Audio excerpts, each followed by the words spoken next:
Hello everybody and welcome to another episode of the Produce Loft. As you can see, I'm here with the one and only Rob G. I'm very excited for this episode. We're in Amsterdam right now, so can you tell me why? What are you doing here? Well, right now I'm in the middle of a European tour, and I always make Amsterdam my home base because it's so centralized in Europe. Plus, I've been coming here and playing here for like 26 years, so I have a lot of friends too. And it's nice because on the weekends I can fly to Berlin and play, fly back. Next weekend fly to Paris, fly back or whatever. Yeah. But I just recently did Intense Festival, a Play Festival.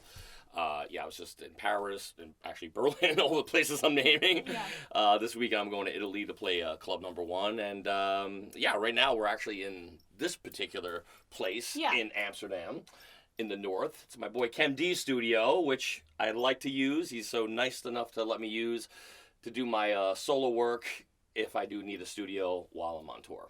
So yeah. So I usually start this episode with a small history lesson, but your history is nothing but small. Well, that's very kind of you. Yeah, you're just saying 26 years, so yeah. Yeah, 26 professionally in the business, yeah. So you started out in hip-hop and punk, actually. Yeah, well, then we would be talking like probably 35, 40 years almost, yeah. So how did you get into hardcore? Okay, well, as you mentioned, I was, I started off as a hip-hop DJ. Yeah. Like, I discovered old school hip hop when it wasn't old school hip hop. It was just hip hop. Yeah, exactly. But at the same time, I was playing bass and singing in a speed metal group, and at that time, in the early '80s, people thought that was weird. Like most people did. It's like, what do you mean? You like breakdancing and hip hop? Like you also like to bang your head and play metal. But to me, good music is just good music. So.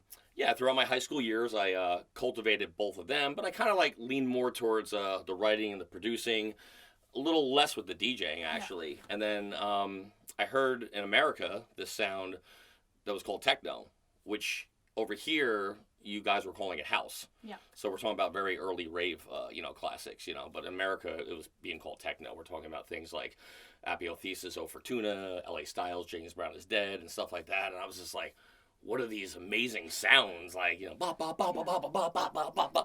And I was just like, this is so amazing. I was drawn to it. So, I really didn't even know where to go hear this music or buy this music or whatever. So I actually started calling up every club in New York City. Like if I was looking for something, hey, do you play techno? And finally, literally, if I was gonna call up a hardware store and say, hey, do you have hammers or something? And finally, this club in New York said Limelight was like, yeah, we play techno, and so it was really small back then. Yeah. Yeah. In America. It was small, but as far as when I found this place, this amazing club, Limelight, at the time, this was the hottest club in New York City. I mean, it wasn't just ravers. I mean, it was Wall Street was there. The famous crowd was there. The stockbrokers and all sorts of, it was a mixture of everything. And, I went there and I was like, now I'm actually hearing this music on this amazing sound system.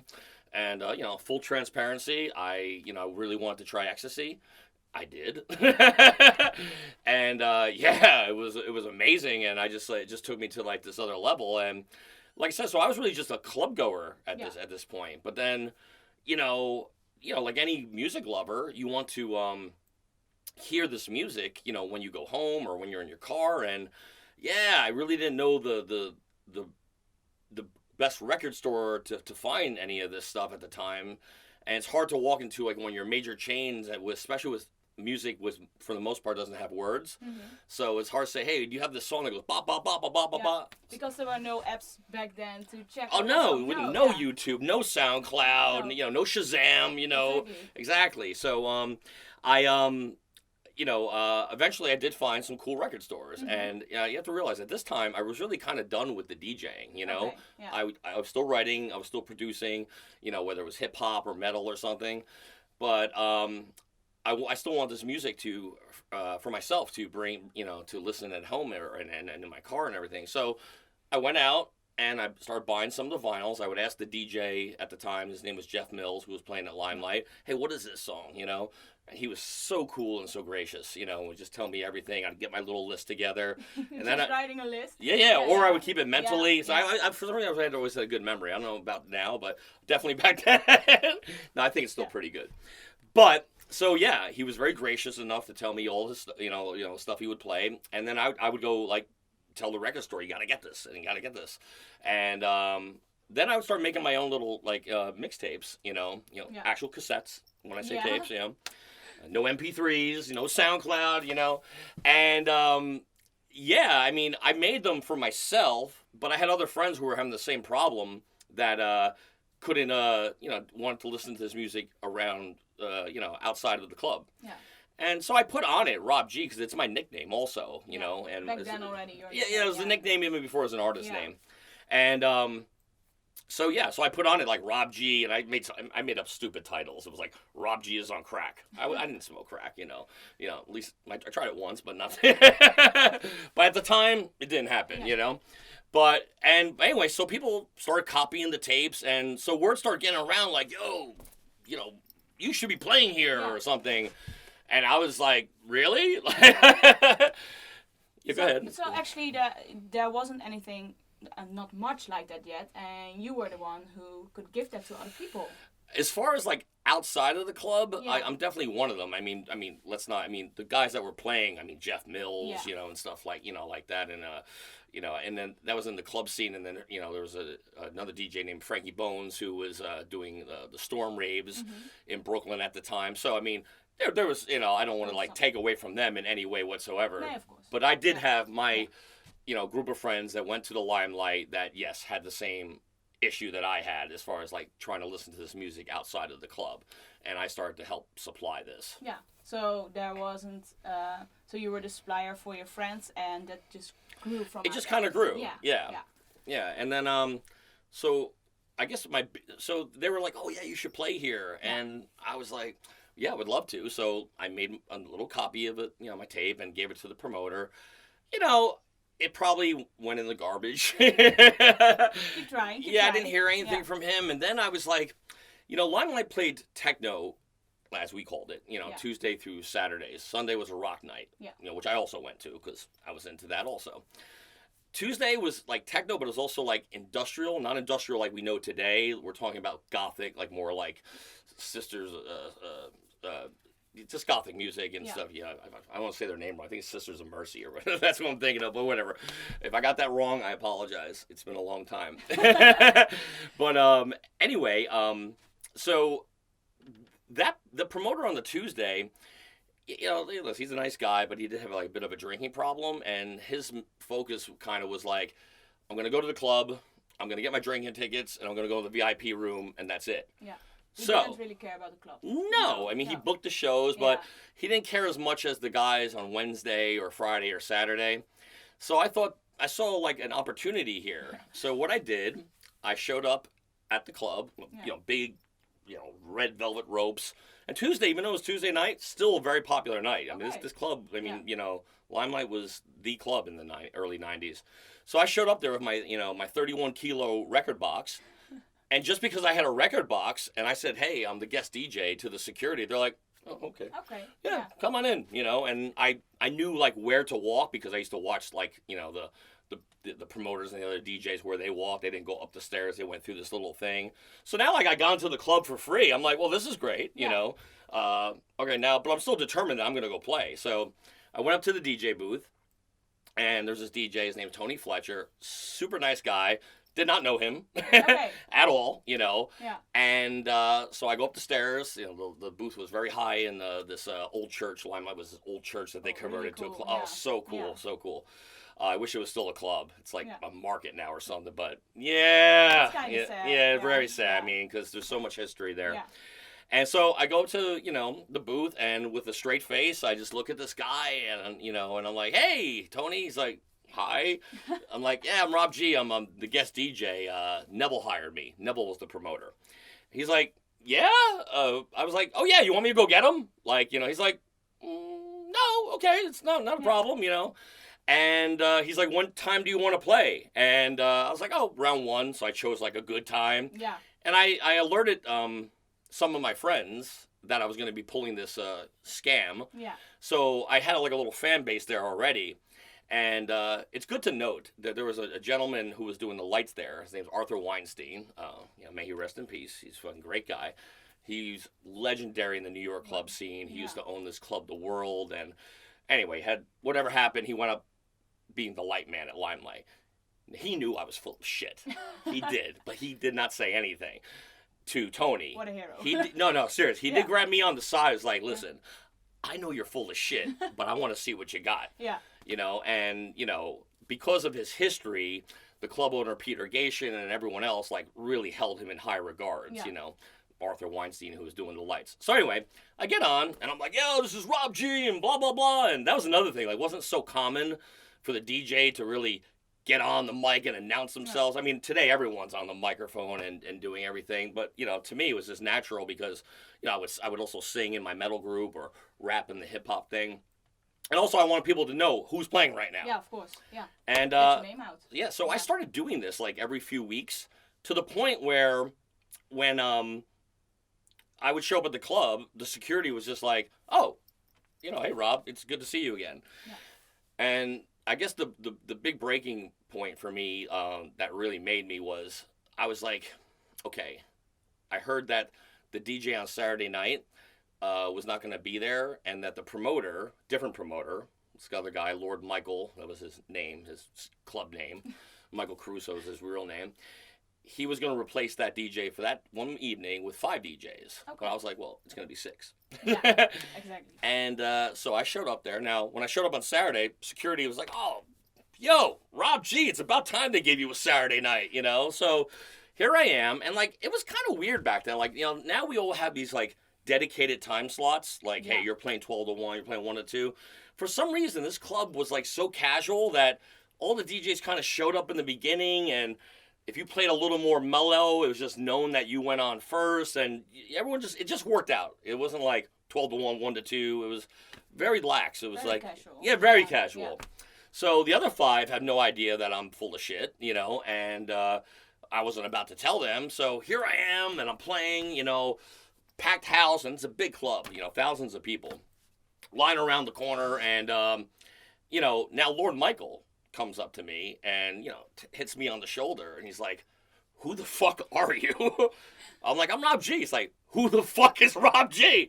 And I'm like, "That's me." And he's like an Italian guy. He's like, "Are you getting wise with me? You getting wise?" I go, "No." And then he's looking at the other DJs. He's like, "Which one of these assholes is letting you play?" I go, "Well, none of them." I go, "I'm just kind of playing." Yeah. Now you have to understand, like, the crowd's going crazy, so he didn't want to mess up the vibe. So he got on his, like, little perch. There was, like, this little seat that, watched over the DJ booth, and he's doing his thing. And I got done, and, I gave him my card, which was, like, and I have to mention this. My mother made me these business cards. These little white cards with little musical notes on them. There's, That's like, great. "Hi, I'm Rob G. Let me entertain you." Terrible cards. Like, but It's the thought that counts. Mom made me 1,000 of them, Yeah. and I gave out every single one of them, except maybe a couple I handed myself. Yeah. But, like, any wedding DJ shouldn't even have these cards. But my mother, "I love you, Mom. Mom, I love you," and they were amazing cards. So, gave this card to Lord Michael, and he put it in his pocket, and I was like, fuck. I was like, I think I'll be banned from my favorite club or whatever. And so the following Tuesday, I'm sleeping. Because I would sleep in, going out every night. Yeah. And I get this phone call from this guy, and I'm like, "Hello?" He's like, "Is this Rob G?" I'm like, "Yeah." Like, "Who's this?" He's like, "It's Michael." I go, "Michael who?"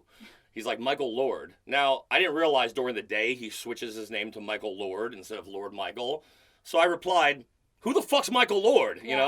And he's like, "Lord Michael." I go, oh, sorry.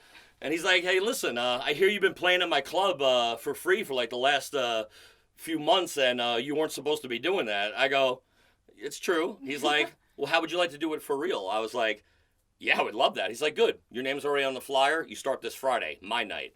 That's so cool. Yeah. True story. And history's made. Yeah. And that really put me in a whole other like race of opportunities. Yeah, of course. Yeah. You talk a lot about different genres in this whole story. Yeah. That really sets you apart as a producer nowadays.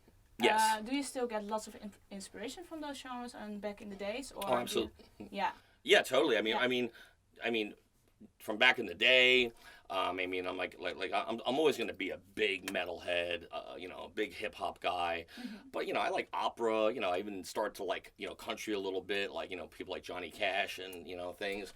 So I draw from like any. I could get inspired by like pretty much anything.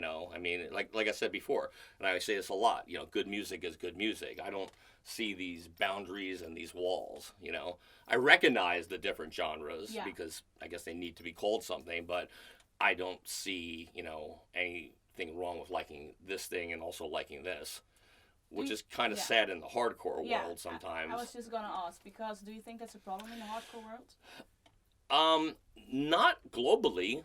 And it's more honestly, and no disrespect, because I love the Netherlands, but I mean, it seems to be more in like the Dutch scene or the surrounding countries a little bit. But it's not everyone, because I have a lot of Dutch fans that like hardstyle, but they also like uptempo. Yeah. They like Frenchcore.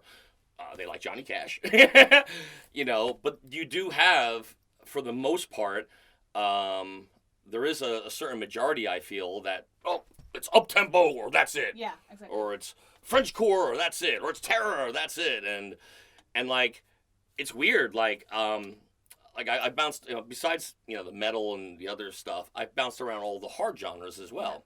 Yeah. So I remember like The Prophet and I did a song a few years ago.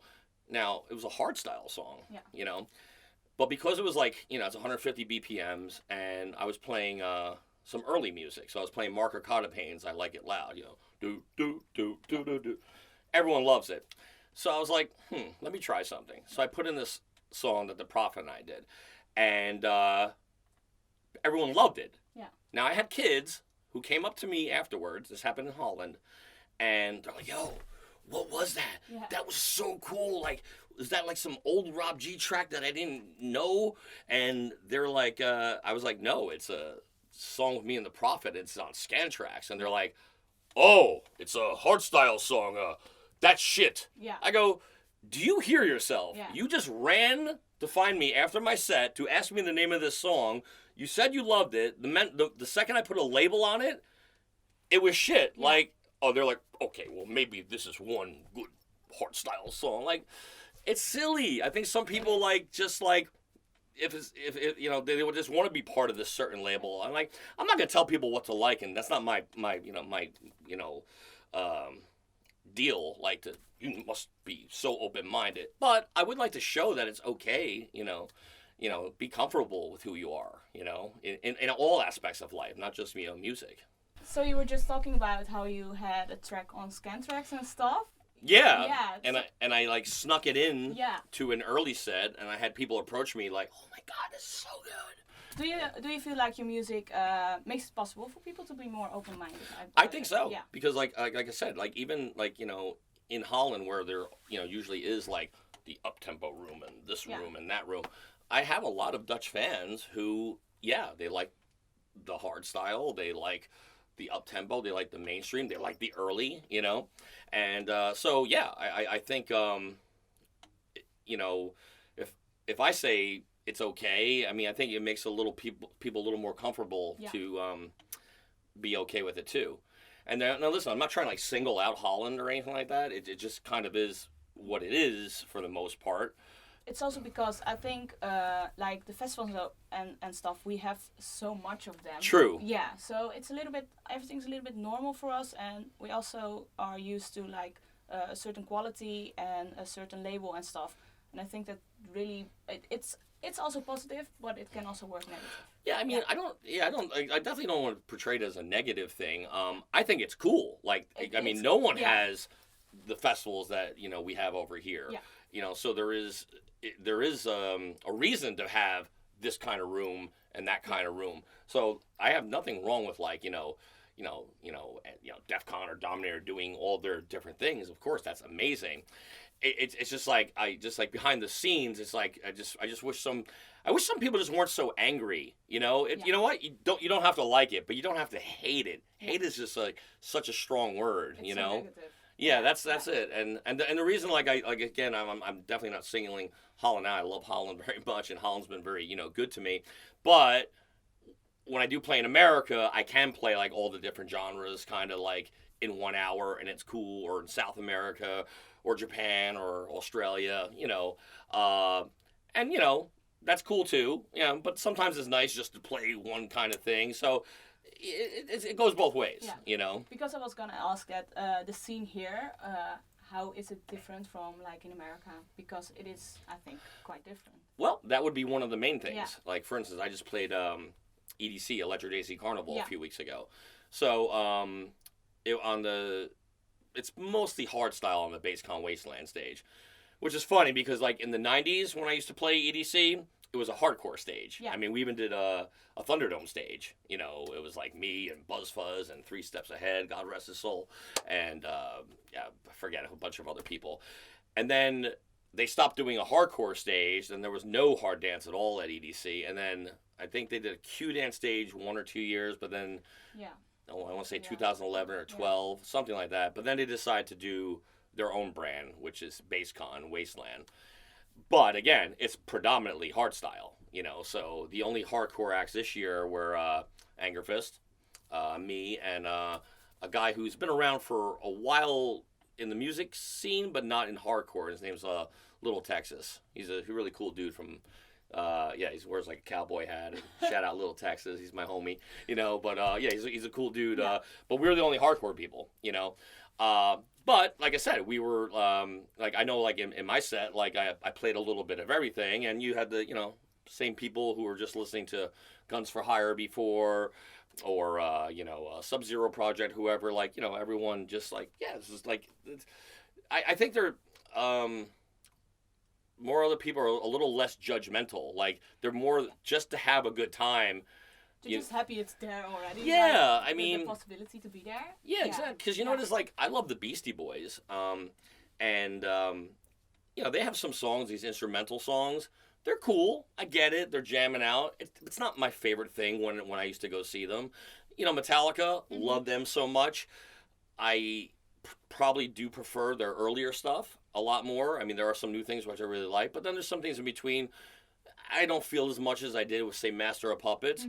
But when I go to the Beastie Boys show or the Metallica show, I don't single out the one thing I didn't like. I focus on what I did like, So you gotta stay positive. Yeah. Like, why? You spend all this money. Like, I see these, like, these trolls on the internet, like, oh, last night sucked. They played this one song, like, wow. So 3 minutes ruin your whole night? Like, sorry, get a life. True. So you were just talking about the Thunderdome stage, because I'm very curious what you think about the fact that Thunderdome is back. I think you were there back then. Yeah. When we were like rubbing sticks together for fire, and inventing the wheel, I think it's awesome. Yeah. I was very. I remember when it was going to be the final Thunderdome, and I'm with my buddy, Duncan, who used to own ID&T, and he was like, for real, like, this is really it. This wasn't not a gimmick. It was like, we've done this. This will really be it in 2012, and it was an amazing send off. It really, the party was beautiful. Fast forward 5 years from 2012, 2017. Oh, now we're going to do the 25-year anniversary again. I think everyone involved. ID&T, B2S, like, did a great fucking job, and it was amazing. And, then they took off 18, and now 19's coming back, and I would, if I was a, gambling man, I would have to say it's probably going to keep going, And I think it's great. I mean, there's nothing else around that time period. It is Thunderdome, and something really cool and weird happened, like, between 2012 and 2017. Like, the scene changed a lot in that time. It as well. did? Yeah. But at the same time, Thunderdome became like more of this like cult thing. Like, I saw more of the Wizard than I've ever seen my whole life, It's especially also, with merchandise yeah. and everything. It's also funny because it's people who we were never there before 2012 Yeah. because they're too young. Absolutely. Like, I never been to Thunderdome either because I started partying in like 2010, 2011. Yeah. So, yeah. Yeah, so you weren't there, you know. No. So it's nice to, bring it back and Yeah. have people an opportunity to experience it, you know. And, you know, I mean, things change, of course, but I mean, if you were to look at Dominator in 2005 versus Dominator now, it's also changed, you know, even though it's gone on every year. But I think it's awesome, and like I said, after the final Thunderdome, and they were really just like, we're doing just some fan days, excuse me, and some, but I mean, like I said, like I can't tell you everywhere I walk, and I don't just mean in Holland. I mean, you know, with Germany, America. Yeah. I mean, people got their wizard on, and you know, Thunderdome. You know, Thunderdome. That's pretty cool. So you've been everywhere around the world now, pretty much. Pretty much. Pretty much. Yeah. Yeah. Are there any real highlights for you, or even things you still want to do?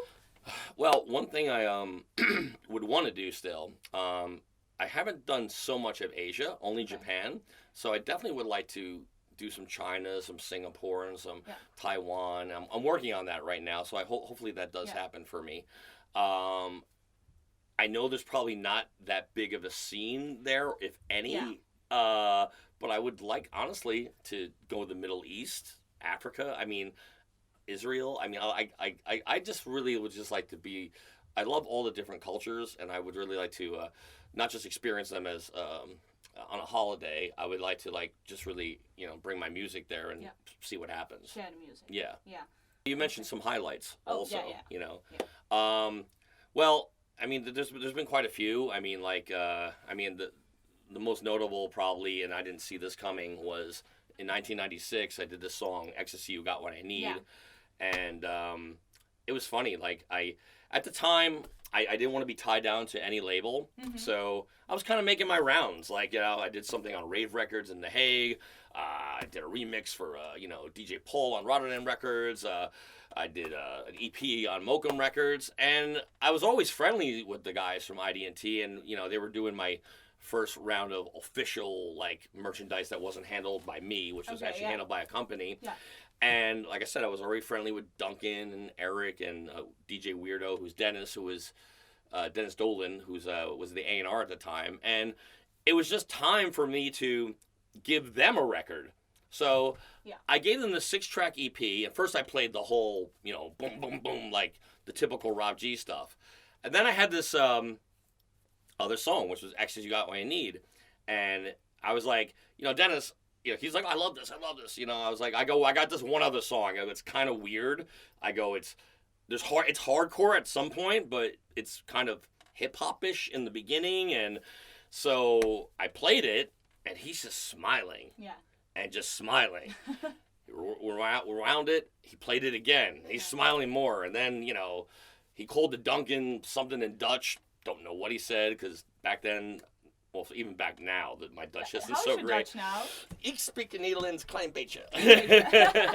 I could kind of usually get the gist of what's going on, because, lots to be told by, people's body language and whatever, and the tone of their voice, which is what happened here. I didn't know a word of what they were saying, but I could tell it was good, because, Duncan was smiling, and Dennis was smiling, and they went back and forth, and then they looked at me and they said, this is a hit. Yeah.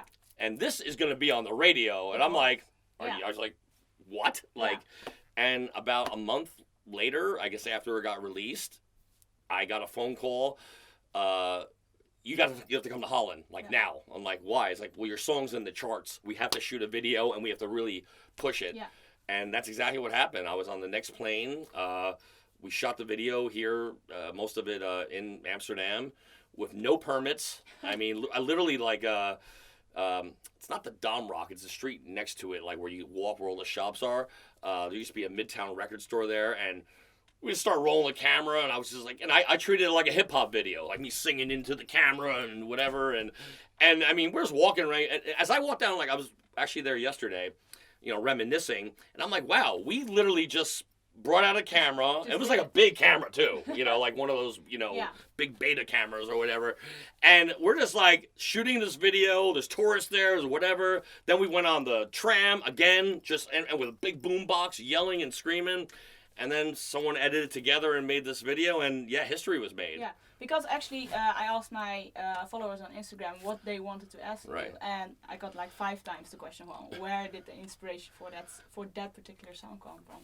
Okay, so again, full transparency, I was high on ecstasy. And there was a hip-hop record that came on, which I was already familiar with. It came out in 1989, but this was obviously 96. Yeah. It's called Just a Friend by this rapper Biz Markie. It's got the same piano, which at the time, I didn't realize he also sampled from this old Freddie Scott record called You Got What I Need. Yeah, I just knew the Biz Markie record. I found out later he also, borrowed. Yeah, it was a different time. Yeah. And it was just the piano. I mean, I wrote my own lyrics. The big climax in the middle is I wrote completely. So it's just a piano.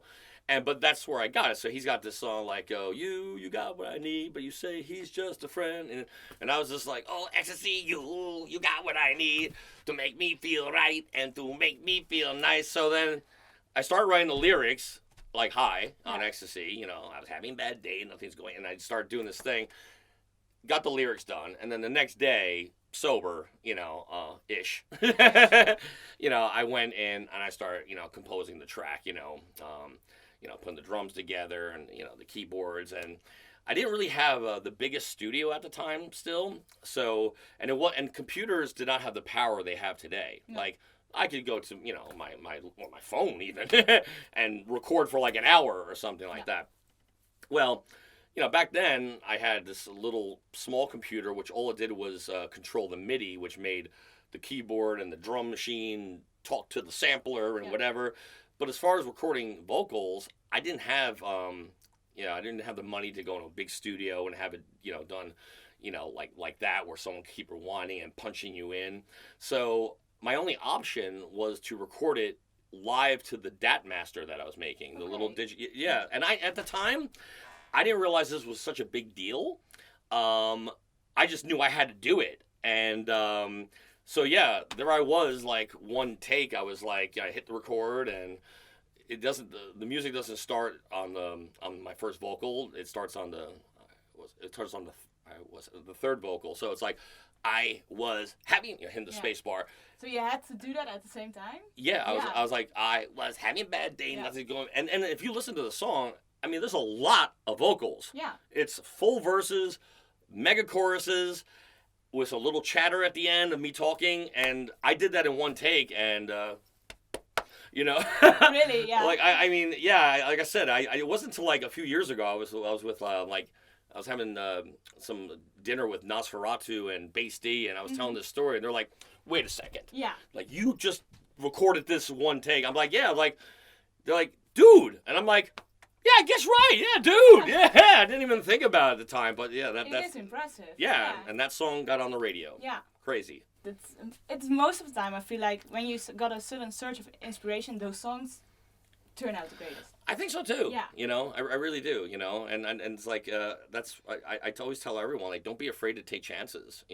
Like, again, like even though it became such a big hit, I remember seeing like all the the covers. At the beginning they didn't know what to do because it's a hip hop beat for like the first I think 2 minutes or so. So they were kind of like half hockeying, and then of course, they got to the, drop, but like, once they knew it, then of course, I mean, the song still gets played today, and yeah, people go crazy. Yeah. Talking about tracks, you have a new track called Fuck the Politics. Yes. With Mr. Bassmeister? With Mr. Bossmeister. Bossmeister. Oh yeah, of course, German. You pronounce it German way, yeah. Bossmeister. So, can you talk a bit more about the message in that song? Because it's a lot. It is. I'm not talking about the government, at all. No. I'm really talking about the industry. Yeah. And of course, it's not really set at one particular organization or not. But if the shoe fits, well, if you feel guilty, then maybe it's at you, but it's really no one in particular or no organization in particular. Like, I do understand it's a business, and so businesses have to make money, and as do I. I get all that, but it just seems like lately there's a lot of more of the who you know and a little less of like, maybe opportunities given to certain people. Like I see it a lot, and I'm definitely not going to call anyone out here because there's no reason to do that. I'm not trying to put any people on blast, but maybe people could start thinking. I just remember like a time when like the talent buyers were a little more about like trying to create something, and they still do. I mean, don't get me wrong, they create like some amazing things, but it seems like, oh, this dude has to fly from here or whatever, and even though like there's so much money being made, like, oh no, we're just gonna go with what we had last time, and listen, I'm also part of this. I mean, I'm on a lot of lineups as well, so I mean, I'm definitely there. So it's not like I'm not complaining. I do get booked, and I do play on a lot of big festivals, and it's cool. But I do, there's some other people that I would like to see be given some chances. I just think that if you don't know the right people, like you're not gonna get that chance at all. And yes, most of life kind of is a little bit of who you know also. Listen, a lot of people have benefited from knowing me, and so there's nothing wrong with all that, but I just think that there needs to once again be a balance. There's just it's been like a little much of, it's like if you don't know anyone, well, you can just forget about it. And if you're not willing to sell your soul and play for free or something like that, you can forget about it too, Do you think social media plays a big role in that? Yeah, listen, social media is great. I use it. I love it. I'm a little bit of a ham and like to make some jokes and tell the world things and you actually share some pretty personal stories on also, social media. And that's another thing I like it for. But as far as social media as a whole, this is the other thing I don't like. Like, there's a lot of you can manipulate social media. Like, you can buy followers, you can buy likes. And most people don't take the time to like, because who's going to go to each artist and be like, oh, where do these likes come from? Oh, I didn't realize there was a big hardcore singing in Afghanistan. Like, and that's the part that it's sad that like, so it's like if you got a bunch of money and you could like, I got 100,000 likes and this many followers and this many plays on SoundCloud and I'm at this #1 chart or whatever. That needs to be policed better because there's some people that, maybe they don't have that extra money to really pump into, first of all, I don't think you should buy followers or likes. But what I was about to say, pump the money into like maybe advertising yourself to get legitimate likes or whatever. I also think buying followers, it works for the moment, but you don't create an audience or a community. And I think that's very important. 100%, Yeah, so you're right. Actually, but it might work in the beginning, exactly. And but yeah, if you really don't have that it quality, it's not going to sustain. But sometimes what happens is like, well, by the time that person's forgotten about, here's the new person that just, with all their fake likes and their fake followers. So I just wish it could be policed a little better. I think on Facebook only have like 37,000 followers or something, and I'm proud of it because they're all real, They're all people who like you and who took the time to follow you. Yeah, and when I compare it to, someone else who might have like 100,000 or 200,000, it's a little weird that when I post a picture or video, it gets either the same amount or more than the person who's got like 5 times as many, likes or followers than me. It's a little odd. Yeah. For me, it's also a lot about the comments. I really like talking to the people that absolutely, follow me. And if there's no comments, that's what. Yeah, I'm really close with my fans. I mean, I to me they're like friends. And I was speaking to someone one day and another artist, and again they will go nameless because I don't want to call anyone out, but they were saying to me like you spend too much time with your fans, they're not your friends, and like I was like Yeah. what? Like, I was like, I couldn't believe this was coming out, especially this person's mouth. I was really like surprised. And I was like, dude, first of all, I really do love my fans, Yeah. you know. That's also the reason you're up there. And I was just Yeah. about to say that. Yeah. I was like, if there is any, like, I don't want to say employer, but I would think your fans are actually more important than the talent buyer at whatever organization. Because if you don't have the fans that want to come see you, that gives this talent buyer a reason to book you. Yeah. Like, well, no. So where are you without your fans? You're just a man or a woman who makes music and no one listens to. So which is fine too. If that's maybe makes you happy or whatever. But of course, I think most of us want to have people like us. Yeah, like share it. Exactly. So like I was like, yeah. I mean, that's why I try my best to, even if it's like. Liking, or actually I'm more, I'm big on the heart, Same, yeah. Yeah.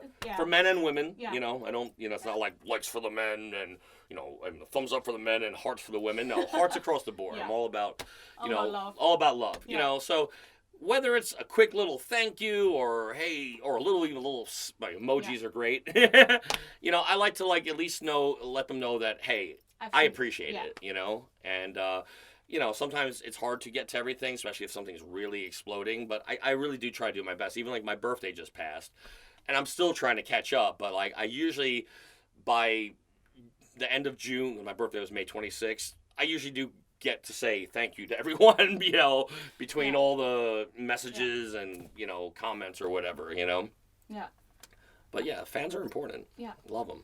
Love you guys. So usually we'll move into the studio for the next part, but of course, because we aren't in your studio, we're not. No. So we're going to do it a little bit different this time. I want to talk about you, what you find important in tracks, and I also heard you wanted to talk about samples and stuff. Absolutely. Yeah. So let's just do that instead. Yeah, we should do that. Yeah. Because however, if you ever do come to New York and New Jersey, we can do it in my studio. Yeah, let's And hope. we'll do the that. second part. Yeah. You're always welcome. Yeah. So tell me. Yeah. Okay. So even like earlier in our conversation, I'm again full transparency. Yeah. Like I sampled that same piano that was in the Bismarcky track, which originally came from Freddie Scott. And it was just a loop of the piano, and then I composed everything on top of it. But again, it was a different time, in the 80s, rap was heavily sampled and into early 90s. And it still is, actually. But what's different is if you go to, a Dr. Dre record or a Kanye record, it's going to say contains sample of. Yeah, so copyright. They go and get the license, Yeah. they get the copyright. And you'll see it was written by not just Kanye West, but whoever composed the sample that was used. They get a writing credit at all. Mm-hmm. Listen, everyone samples. And it's cool. It's nice to take something that's old or even fairly new and put a little new twist on it. But what I feel is if you want to go take the latest pop record or some cool metal record you had or whatever, or like I did recently with Queen, listen, make it a DJ tool, something that you could play, or give it away for free, don't, for the love of God, please write when you go fill out the publishing forms at Buma Stemra in Holland or ASCAP in America or Gemma in Germany, please don't say you wrote this amazing song that was written by another band or another artist, Give the credits to the right person. Yeah, well, here's the thing. It's a little tricky, and I try to explain this to, some of the younger artists, so because I'm trying to really help them, because I think a lot of them have been taught poorly when it comes to this. Like, oh, it's just okay. Yeah. Like this bubble is about to burst. This technology is out there. Yeah. It's already. Yeah, and I know some people who have.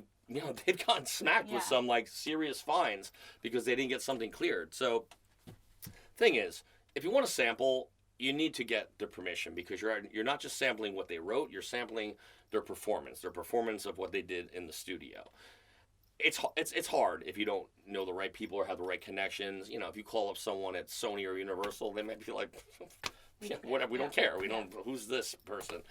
So your next best option, which is more realistic, I think, right now for hardcore producers, is to cover a song. So now, if you cover a song, you can obtain what's called a mechanical license. I did it recently with Mr. Bossmeister. Yeah. We did Rolling Stones' Paint It Black. I attained a mechanical license. Now, what this means is we had to re-record all the vocals, with me singing, so there's no Mick Jagger on there.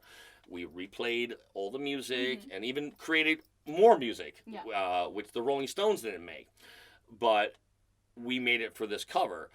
Now, to do this legally, we gave 100% of the writing credit to Mick Jagger and Keith Richards. Like, if you go on Spotify today and look who wrote Rob G and Mr. Bossmeister Painted Black, it says Mick Jagger and Keith Richards. So I could sleep at night knowing that the Rolling Stones attorneys aren't gonna, come at us and knock at your door. Right, exactly, and be like, come on, I want my money, and and they get the full writing credit. They'll get paid as their writer, and we'll get the performance, credit because we performed a newer version of it. So that's what I think most people should do. If you want to actually sample something, just make it your own DJ tool. If you want to give it away for free to, someone, do that. But, don't release it as your own. There's too many records out there today where it's, honestly, 64 kicks, and then they insert 2.5 minutes of, the most popular song ever, and then boom, boom. And, okay, the crowd's going crazy because this song has already sold millions of copies and has won Grammys or whatever. Don't pat yourself on the back that much, because you put some kick drums in front of a pop song and after a pop song, I think it's for, if you have one of those tracks in a set, I think it's really fun, but you need to be aware of what you're doing and free release it. Yeah. Release for free. Yeah, if you need to release it for free. Yeah. Don't try to make money on it, and please don't fill out publishing forms saying that you wrote a Metallica record or whatever. Just take your pick. I mean, so many people that sample. You know, so just don't do that. If you're gonna, if you actually really want to do something, I really want to release, do what I said, get the mechanical license and do a cover song, or if you can get the sample cleared. I mean, good luck. I mean, but I really just warn a lot of people because, like I said, the technology's out there, and I really feel that once one person gets caught enough, they're gonna look into their catalog and they're like, oh, who are his friends? And I just think it's gonna be a domino effect, and it's gonna blow up. I mean, and not in a good way for people. Yeah. So let's talk a bit about what you think is important in a track, because you were talking about sampling and stuff. So what makes a good track for you? I mean, for me, I really feel like it has to have some passion, no matter, and even whether that's serious passion or silly passion. I mean, it has to have some sort of feeling. I like, I'm still about melodies. I love, good melodies. Obviously, I love lyrics, and words, because I'm a singer and vocalist myself. So, and of course, you need the kick and, this and a great arrangement. But I really still like, lyrics a lot and melody. And, the kick is important, but I don't think it's the only thing. Whereas, not all, of course, I'm not making a general statement, but a lot of some of the certain genres of hardcore seems like that's all they care about right now. And it's okay. And I think that's going to implode at one point. Yeah, I think it's also an up and down movement. Yeah. There's periods of time where they want harder and harder, and it will probably soften down. Yeah, because some of the things I hear today. And then this is just my opinion. I mean, I could be totally wrong, but this is my opinion. Some of the things I hear are they're really cool tracks, but these are the tracks I would play to really bring the crowd to a point where where they can't dance anymore. But then give them something a little less BPMs to have them start flowing. Yeah, but give them a nice little breakdown. So it just seems like a lot of artists are thinking that harder and faster equals better, and it doesn't necessarily work that way. I saw it happen before. I mean, doing records at 200 BPMs or higher, it's just nothing new. No. When I hear this term uptempo, and no disrespect to it, I was I'm sorry, my first record was 195 beats a minute in 1993, and that was unheard of because I think. The fastest record at the time was Euromasters Alls in the Clote, which is 160, which, oh my God, it's 160.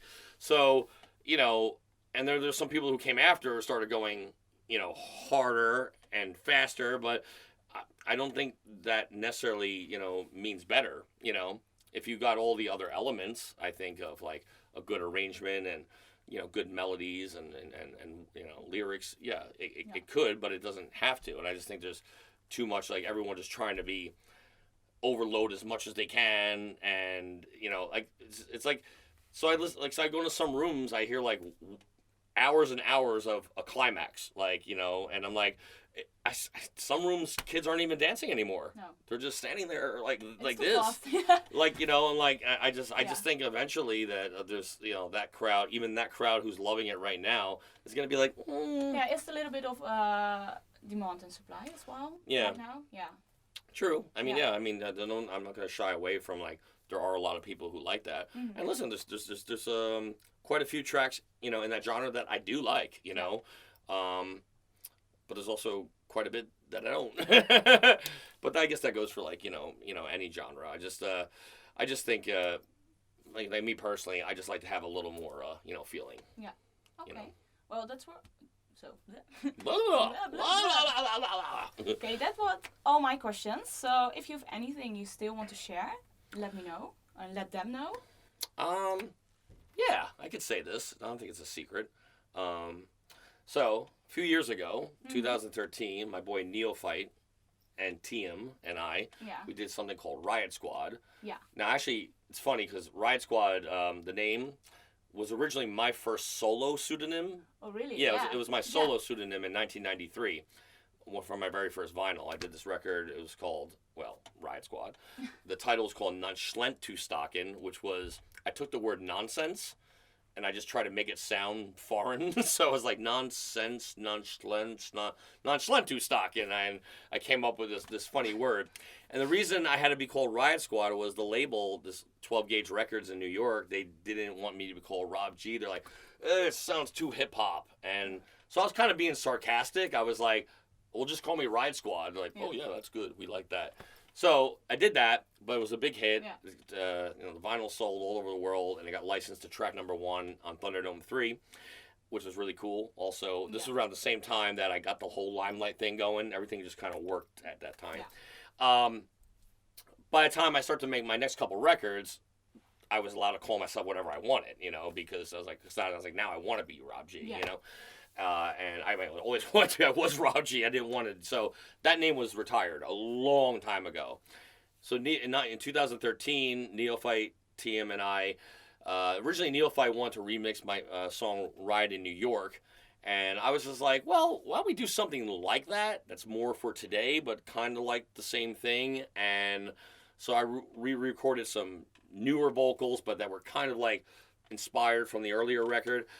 And we made the song, which wound up becoming called Coming At You Strong. And then Tiem got involved, of course, while me and Neophyte were talking. So the three of us made this track, and it was a really big hit. It still goes over well today. Well, we all decided, like, this should be something. So, but, like, let's make a group name. So Neophyte suggested, hey, why don't we use, like, your old name? And I didn't know what he was talking about. I thought he meant, like, Natos, because I had this production company called Natos Productions. And he's like, no, not that one. I go, the other one. I go, what's the other one? He's like, Riot Squad. I was like, oh, yeah, that one. Oh, I was like, yeah, I don't care. Sure, that's cool. So we made some tracks, and then, we I guess, had some differences at one point, so we stopped, I want to say, in 2015. Yeah.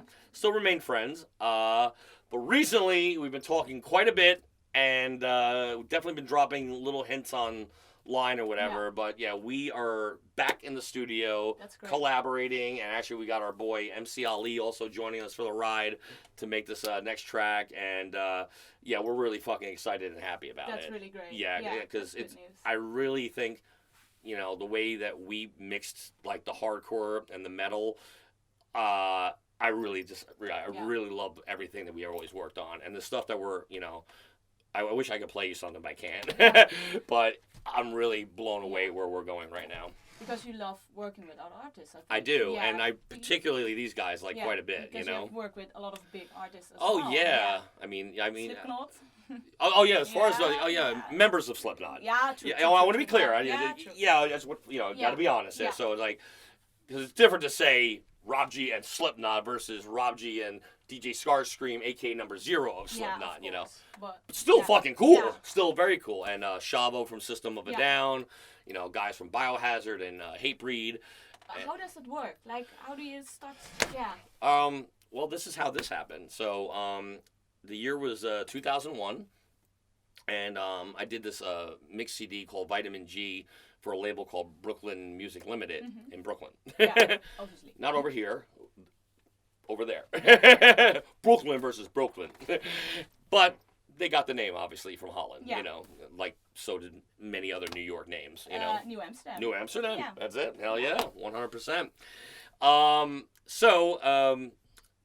The publicist, she's like, she came in one day and I was in the office and she's like, do you know the DJ from Slipknot is like a big fan of yours? And I'm like, really? What? Yeah. Like, also what? Yeah, but like really? It's like, yeah, like he was on the cover of this magazine called DJ Times.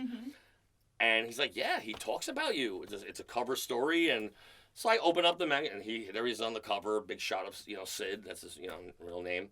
And I open it up.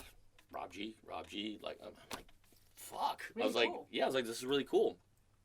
So the interesting thing is, Roadrunner Records was their label. It's, you know, they're distributed by Island Def Jam, Universal, but it's Roadrunner. Now, Roadrunner has a very interesting history. It's actually a Dutch label that got really big with offices in New York and Los Angeles, big deal Universal. Yeah. Well, Roadrunner Records also owned the hardcore label Mokum Records. And because I was an American, I dealt with the New York office when it came to the contracts and everything, and not the Dutch office. Yeah. So we had some of the same people working for us. So I called them, and I said, hey, listen, the DJ from, you know, Slipknot is apparently a big fan of mine. You know, he's talking about me in this magazine. And could you link us up? And they're like, Rob, like, we love you, but, like, it's kind of like, you know, I go, can you at least try? They're like, tell you what, we will try. Anyway, 30 minutes went by, and I got a phone call right back, like, dude, he wants to talk to you, like, right now. Here's his home number, here's his cell number. And, yeah, I called Sid. He was living in Iowa at the time. That's where the whole band's originally from. And I call, and he's like, hello. I'm like, it's Rob G. He's like, no way.